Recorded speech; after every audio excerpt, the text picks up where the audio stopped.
2024년 6월 27일 목요일 아침 묵상 하나님께 드리겠습니다. 찬송가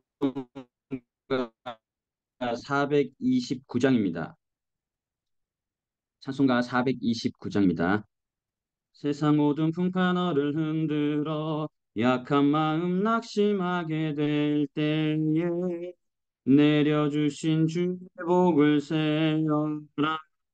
주의 크신 복을 내가 알리라. 받은 복을 세어보라. 그 신복을 내가 알리라. 받은 복을 세어보아라. 주의 크신 복을 내가 알리라. 세상 근심 걱정 너를 누르고 십자가를 등에 지고 나갈 때 주가 주신 복을 세 두려움 없이 항상 찬송하리라. 받은 복을 세어보아 그 신복을 내가 이라. 받은 복을 세어보아라. 주의 그 신복을 내가 세상 권세 너의 앞길 막을 때 주만 믿고 낙심하지 마라. 천사들이 너를 보아리니 염려 없이 앞만 보고 나가라. 복을 세어보 그 신복을 내가 라. 받은 복을 세보아라. 주의 크신 복을 내가 리라. 이 아침에 우리에게 준 하나님의 말씀은 열왕기 하 4장 18절에서 37절입니다. 열왕기 하 4장 18절에서 37절까지 함께 읽겠습니다. 그 아이가 자라매 하루는 추수꾼들에게 나가서 그의 아버지에게 이르렀더니 그의 아버지에게 이르되 내 머리야 내 머리야 하는지라. 그의 아버지가 사환에게 말하여 그의 어머니에게로 데려가라매 곧 어머니에게로 데려갔더니 낮까지 어머니의 무릎에 앉아 있다가 죽은지라. 그의 어머니가 올라가서 아들을 하나님의 사람의 침상 위에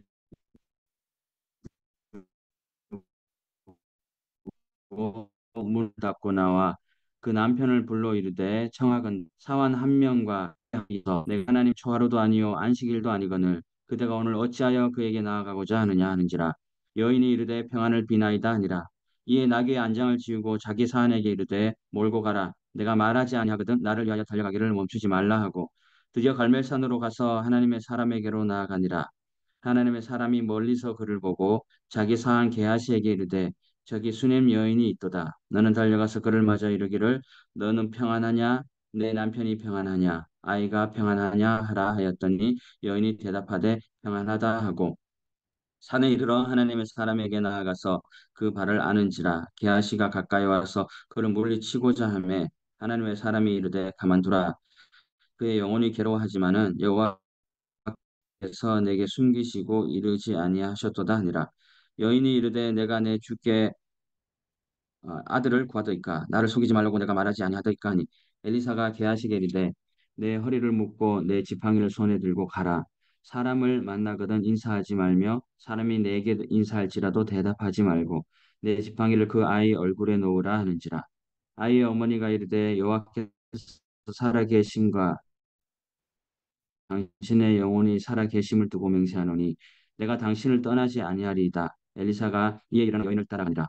게하시가 그들보다 앞서가며 지팡이를 그 아이의 얼굴에 놓았으나 소리도 없고 듣지도 아니한지라.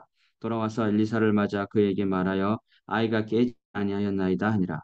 엘리사가 집에 들어가 보니 아이가 죽었는데 자기의 침상에 눕혔는지라. 들어가서는 문을 닫으니 두 사람뿐이라. 엘리사가 여호와께 기도하고 아이 위에 올라 엎드려 자기 입을 그의 입에, 자기 눈을 그의 눈에, 자기 손을 그의 손에 대고 그의 몸에 엎드리니 아이의 살이 차차 따뜻하더라. 엘리사가 내려서 집 안에서 한번 이리저리 다니고 다시 아이 위에 올라 엎드리니 아이가 7번 재채기하고 눈을 뜨는지라.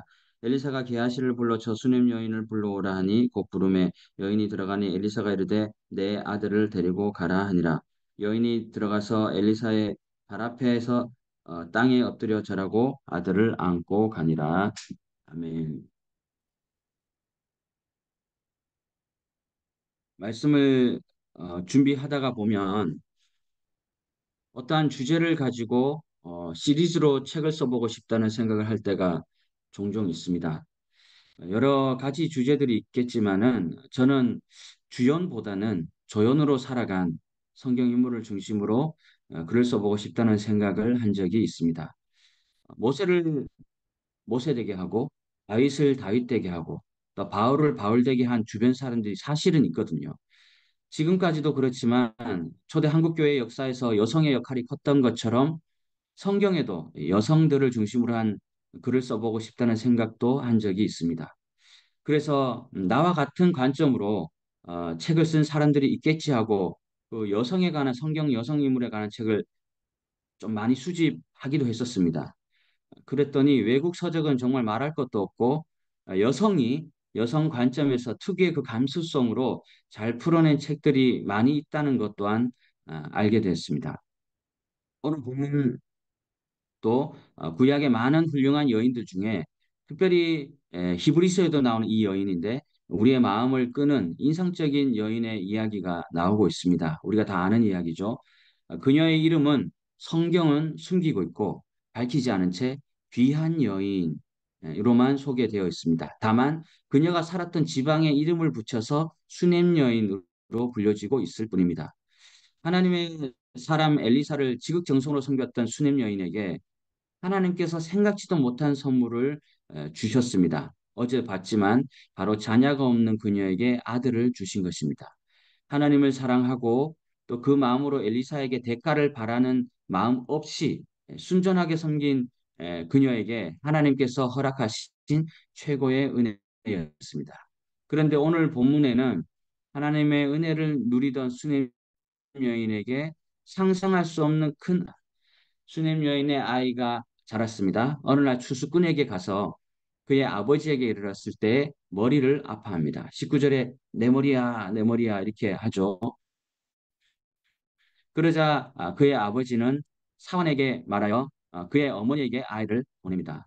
아이는 낮까지 어머니 무릎 위에 앉다가 죽게 되었습니다. 저도 장례 예배에서 설교도 많이 하고 또 정말 많이 치러봤습니다. 세상에 정말 다양한 죽음이 있는 것을 보게 됩니다. 슬프지 않은 가정이 없습니다. 호상이라는 말을 타인에게 함부로 내뱉어서도 안 됩니다. 세상에 호상이 어디 있습니까? 그것을 왜 타인이 호상이니 아니니 판단을 합니까? 저희 할아버지 할머니께서도 두 분 다 연수를 채우시고 노환으로 주무시다가 돌아가셨는데요. 그런 것도 호상이라고 함부로 말하면 안 됩니다. 듣는 사람 기분 나쁘거든요. 슬픈 것은 그 자체가 슬픈 것이에요. 하물며 아들이 죽었습니다. 오만 가지 생각 다 나지 않겠습니까? 이럴 거면 주시지나 말지. 이렇게 제 가슴에 못 박으려고 죽게 하십니까? 라고 엄청난 토로를 할 수 있겠습니다. 살다가 보면 사람이 갑자기 죽고 망하는 경우가 있습니다. 뜻밖의 사고나 또 자연재해로 인해서 집이 떠내려가는 경우도 있습니다. 우리 작년에 많이 봤지 않습니까? 지난 24일에 경기도 화성에서 리튬 배터리 제조 공장이 불이 나서 30여 명의 사상자가 나왔습니다. 이 모든 이 현상들은 내 인생의 주인은 내가 아니라는 사실을 증거하는 것이기도 합니다. 그러나 문제 해결은 하나님께 있다는 것입니다. 수냄 여인은 이 사실을 알고 있었습니다. 그래서 그녀는 곧장 하나님의 사람에게로 달려갑니다. 21절에 수냄 여인은 자신의 죽은 아들을 예전 엘리사가 사용했던 침상 위에 두고 문을 닫고 나와서 남편에게 지금 급하게 엘리사에게 가고자 하니까 종 한 명 빨리 불러오라고 하고 나귀 한 마리를 빨리 달라고 요청을 합니다. 수냄 여인은 남편에게 가만 보면 남편에게도 아이가 죽었다는 말을 하지 않았습니다. 때문에 남편은 아내에게 오늘 어떻게 해서 그 엘리사에게 나아가고자 하느냐 이렇게 이유를 물은 것입니다. 물을 수는 있죠. 추궁하는 게 아니고. 이때 고귀한 이 귀한 여인, 고귀한 이 수냄 여인의 대답은 놀랍습니다.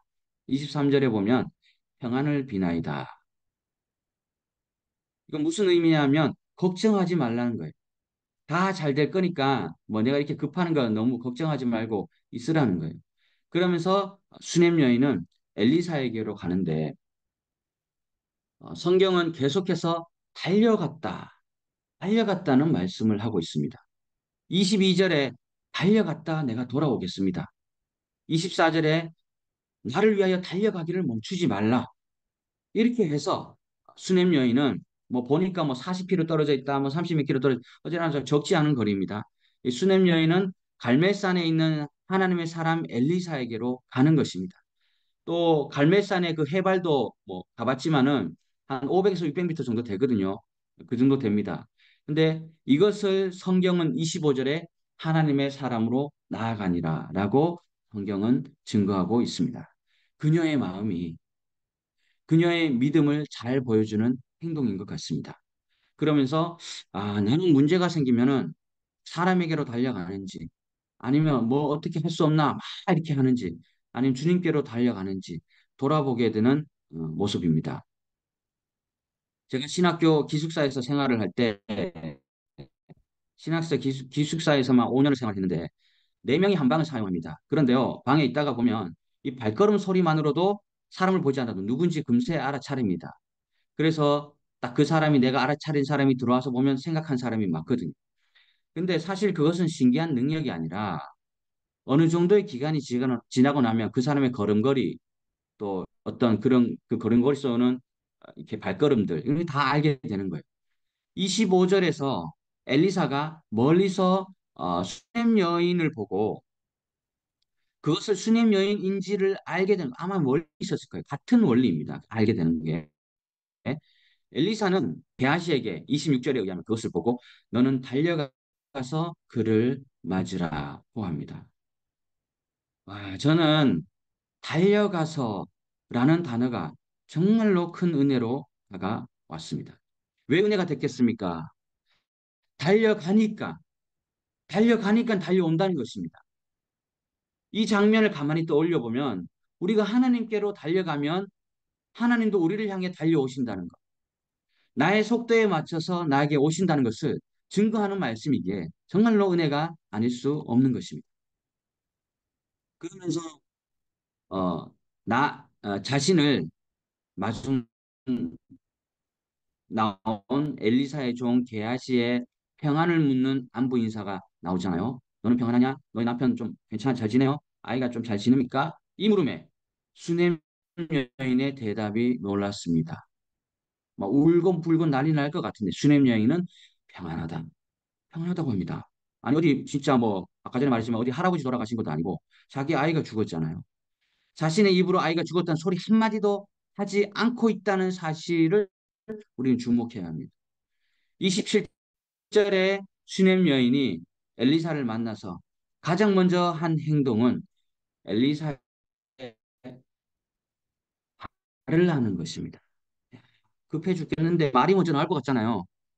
말을 안 하려면 어떻게 해야 될까요? 이것도 맞습니다. 무릎을 꿇고 엎드려야 합니다.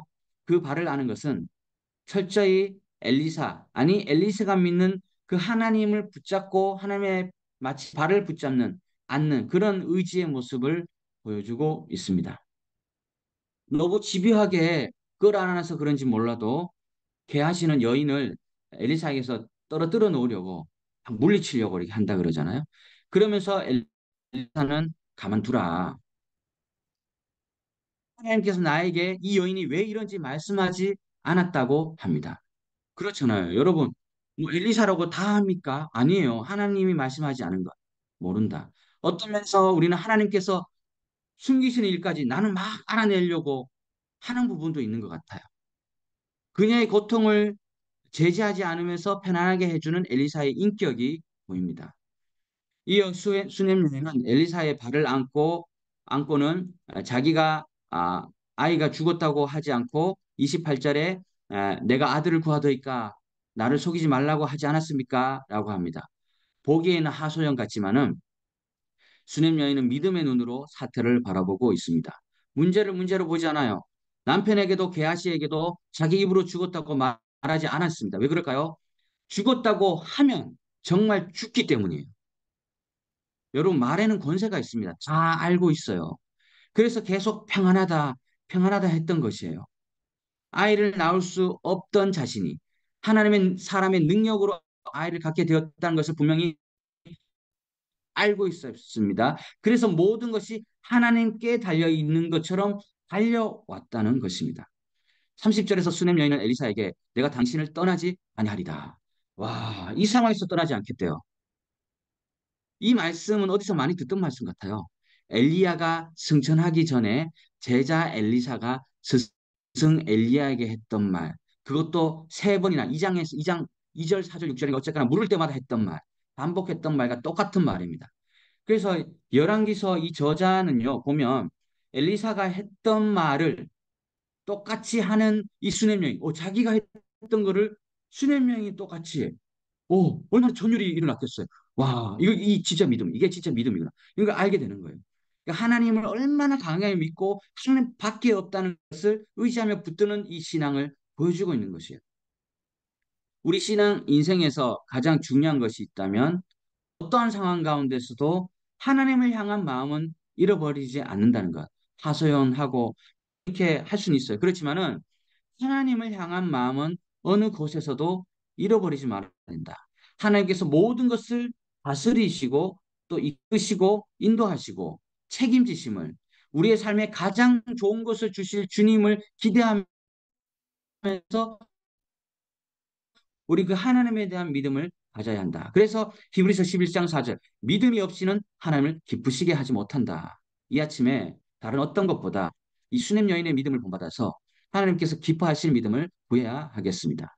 수냄 여인의 믿음의 고백과 요청에 엘리사는 게하시를 먼저 보냈음에도 불구하고 자신이 직접 여인과 함께 죽은 아들에게로 갑니다.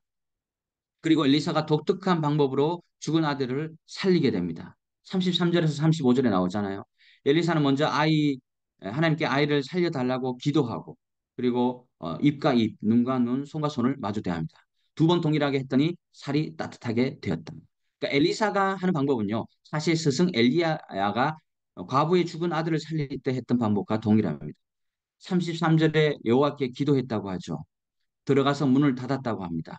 그러니까 이것은 우리는 함께 있지만은 아무도 없는 골방에 스스로 들어가서 하나님을 만나야 돼요. 아이가 그냥 살아난 것이 아닙니다.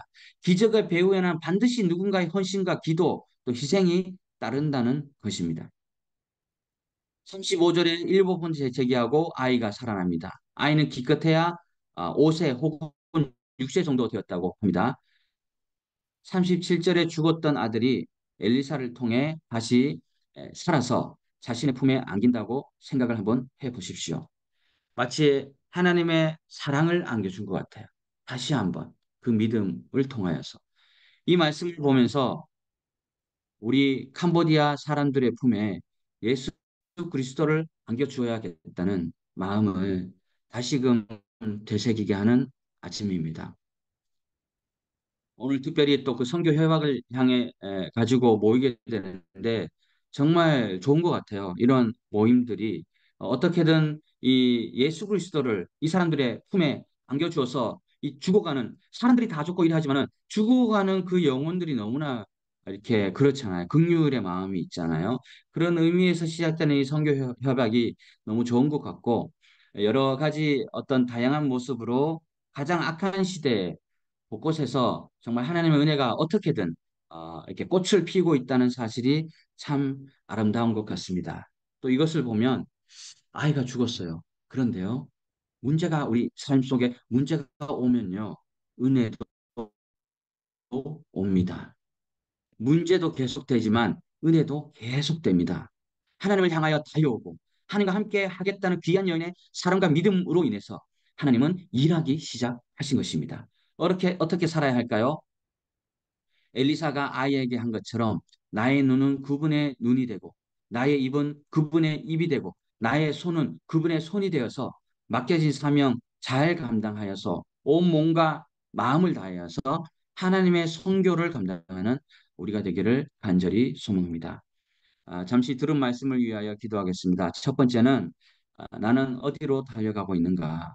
어디로 갈 때 나는 설레고 기쁜지 돌아보면서 하나님의 선교에 온전히 달려가고 또 끝까지 달려가는 우리가 되도록 기도하겠습니다. 둘째로 문제도 오면 은혜도 옵니다. 지금 나의 문제로 여러 가지로 낙심할 것이 아니라 하나님의 은혜와 인도하심을 믿고 구하며 나아가도록 하겠습니다. 마지막으로 엘리사의 입, 눈, 코를 포개어서 살이 따뜻해졌다고 살아났다고 합니다. 우린 주님과 연합함이 우리가 사는 기림을 다시금 되새기는 아침입니다. 나의 눈은 그분의 눈이 되고 나의 입은 그분의 입이 되고 나의 손은 그분의 손이 되어서 맡겨진 사명 잘 감당하도록 이 세 가지 제목으로 잠시 기도하겠습니다.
계속해서 공동 기도 제목을 위해 기도하겠습니다. 어, 먼저는 우리를 후원해 주시고 또 기도해 주시고 주후원교회와 협력교회와 후원자들 또 그분들의 어떤 직장과 가정과 평안을 위해서 함께 이렇게 간절히 기도해 줬으면 좋겠습니다.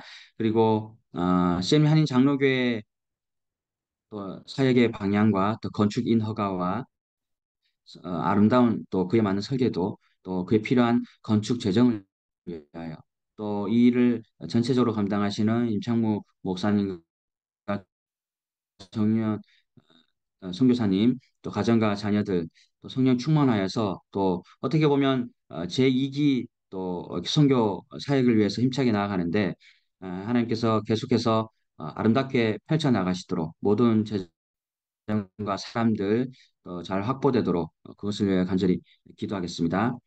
그리고 증축과 리모델링 허가와 또 아름다운 증축을 위해 준비하는 우리 김경수 목사님, 황현철 목사님, 또 김열방 목사님 모든 선교사님들 비롯해서 많은 분들이 계십니다.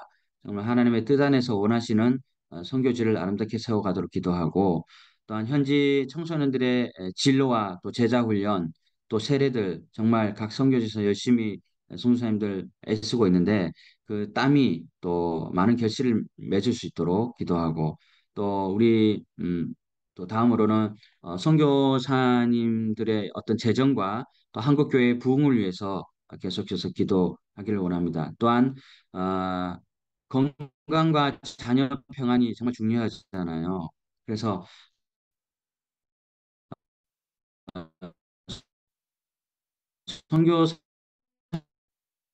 선교사님들의 영육 간의 강건함 굉장히 중요합니다. 그리고 가정도 바로 세워나가면서 또 이제 교회 하나님의 선교를 바로 세워나가는 그런 올바른 모습들을 마지막으로 개인기도 마무리 기도하고 마치겠습니다.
기도하겠습니다.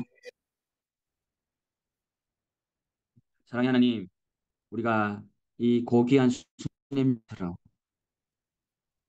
정말 하나님께 달려가게 해주시고 그러한 믿음을 다시 한번 회복하게 해주시고 정말 그 여인처럼 우리가 주님을 끌어안고 모든 것이 주님께 달려 있는 것처럼 우리가 그렇게 절박하게 구하며 하나님께 나아가는 그 태도와 자세 다시 한번 회복하여 주시옵소서. 그리고 주님과 연합함이 다시 살이 따뜻하게 된 것처럼 우리가 살아가는 길이 오니 아버지 성교사님들이 되시도록 아버지여 도와주시옵소서. 또한 우리가 함께 공동의 기도 제목을 하나님께 올려드렸습니다.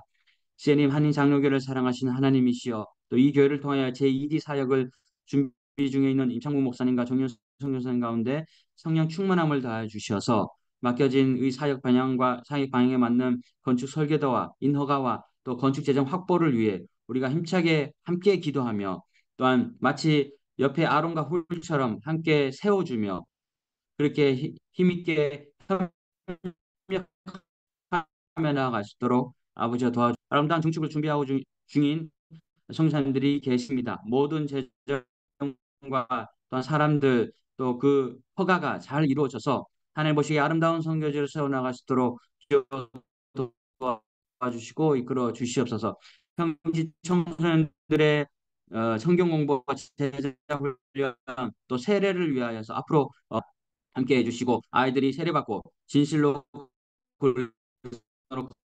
거듭나도록 아버지 도와주시옵소서. 선교사님들의 재정과 또 한국교회 부흥을 위해 기도합니다. 아버지 조금 더 부족함이 없도록 넉넉하게 채워주시되 또 그리하여 마음껏 섬길 수 있도록 도와주시고 한국 교회와 이 선교지가 동반 성장하며 함께 에, 빛과 소금의 역할을 감당하며 도록 아버지 도와주시옵소서. 성산들의 건강, 자녀들 건강하게 해주시고 또 학업을 배울 때 지혜를 다해 주셔서 또 힘있게 모든 사역을 잘 펼쳐나갈 수 있도록 아버지 도와주시옵소서. 개인의 기도도 조금씩 다 올려드렸습니다. 하나님 잘 맞도록 하나님께서 응답하여 주시고 이끌어 주시옵소서. 구하지 못해서 들어주실 줄 믿사오며 예수님의 이름으로 기도드립니다. 아멘. 하늘에 계신 우리 아버지, 아버지의 이름을 거룩하게 하시며 아버지의 나라가 오게 하시며 아버지의 뜻이 하늘에서와 같이 땅에서도 이루어지게 하소서. 오늘 우리에게 일용할 양식을 주시고 우리가 우리에게 잘못한 사람을 용서하여 준 것 같이 우리 죄를 용서하여 주시고 우리를 시험에 빠지지 않게 하시고 악에서 구하소서. 나라와 권능과 영광이 영원히 아버지의 것입니다. 아멘. 아멘. 감사합니다.